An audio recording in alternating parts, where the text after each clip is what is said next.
ইয়া বুনাইয়া, হে আমার কলিজার টুকরা লাডলা, হে আমার কলিজার টুকরা সন্তান, ইন্নী আরা ফিল মানাম আন্নী আযবাহুক, আমি স্বপ্নে দেখছি আমি যেন তোমাকে জবাহ করতেছি। ফানজুর মাযা তারা, তোমার রায় কি বলো?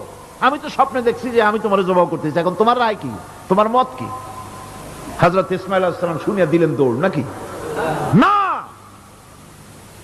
হযরত ইসমাঈল আলাইহিস সালাম ধৈর্যের প্রতীক, তিনি কি কথা বললেন?